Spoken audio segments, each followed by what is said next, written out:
So this boy right here, Emiya Alter, is quite the unit, right? I think he's honestly slept on just a little bit because, well, I mean, there's obvious reasons why people don't like Emiya Alter. He doesn't really have like a whole lot to do in the event, and then like he appears in Shinjuku and is just kind of like a dick the entire time. He's not really all that popular, right? So I'm gonna be here today to be like, hey man, if you pull Emiya Alter while summoning for Melt, it's okay. You know, thumbs up, it's gonna be alright. You're gonna do fine. Because looking at his hits, they're really good. Like, he's got 4 hits on everything and 5 on the extra, with 2 hits on his quick and 2 on his arts, which is already a very powerful base for a character. And then I know that his NP charge stat is basically 0.4, but he does have 4 hits on 2 arts cards, so he's actually going to even out and get some pretty decent arts gen, right? So looking at his first skill, it's going to give him additional defense and DR for 3 attacks on a 5-turn cooldown, and it lasts for 5 turns. So the idea is you pop this and it should last you until you can pop the skill again, unless you just get absolutely destroyed by Emiya Alter, right? Like, he just gets bum rushed by his opponent. And I'm going to kind of skip around to his third skill because it's built the exact same way. It's 40% attack for 3 attacks for 5 turns on a 5-turn cooldown. So they're both built very similarly to one another. I would like to note that he gets 50% defense on his first skill, which is really powerful, because you can get up to 100% defense in this game and you will literally take no damage. So you have this guy plus like Mash plus a CE and like a Bedivere or like a Waiver, and you've got like 100% defense. You can't be touched. It's really strong, and 40% attack is very high. It's very good, and you get it for 3 attacks. Like, these are 2 very basic skills, but it's very strong. If you play Dokkan Battle, it's kind of like if a unit was like LR Jiren and they just have like 200% attack and defense at the start of turn. It's just like raw, very high numbers. Now, looping back to his second skill, it's the same like Emiya skill that we like know and love, right? He gets 30% to each card type for 1 turn on a 5-turn cooldown. So already, all of his skills are on 5-turn cooldowns, and they all have very powerful effects.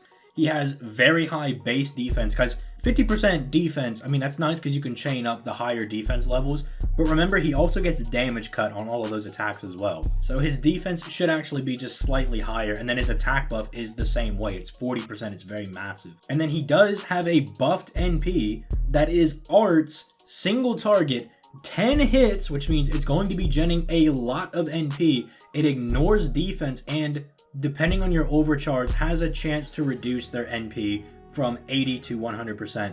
Honestly, 80% should be mostly fine. It's enough to rely on.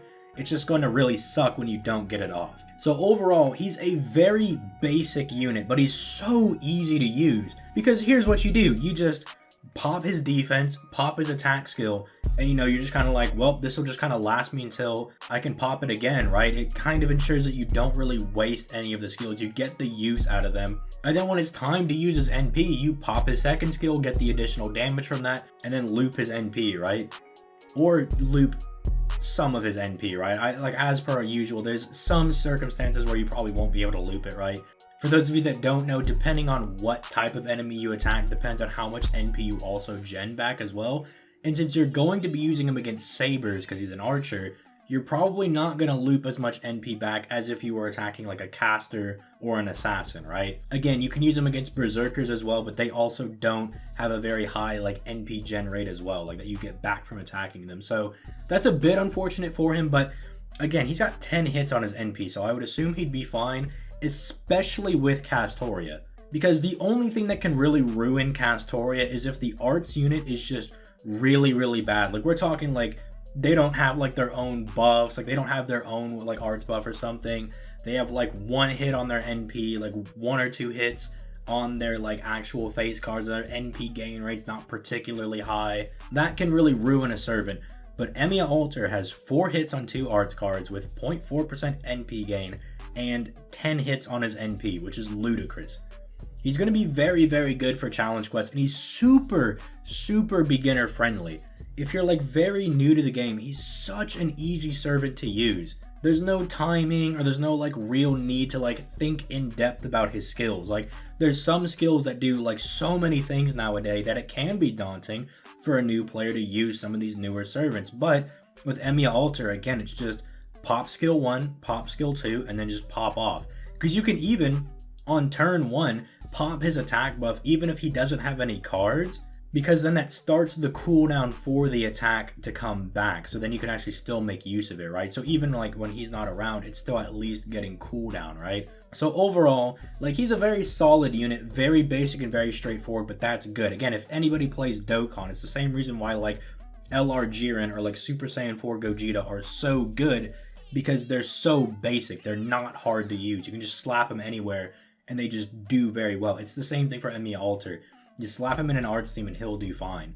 Especially since currently on NA, you're going to be running him with Tamamo, who again will allow for more DPS than Castoria, because she's giving 30% NP damage and the arts buff, whereas Castoria only gives the charisma and the arts mana burst as well. Although Castoria, you could fish a little bit more damage from her NP since it's an AoE attack buff on her NP, but that's besides the point.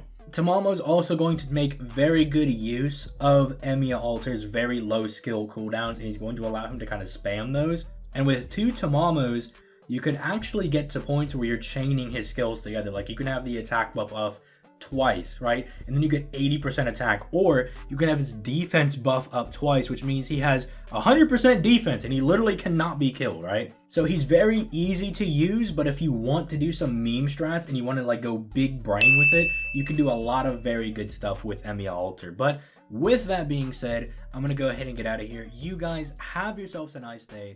Peace, late guys.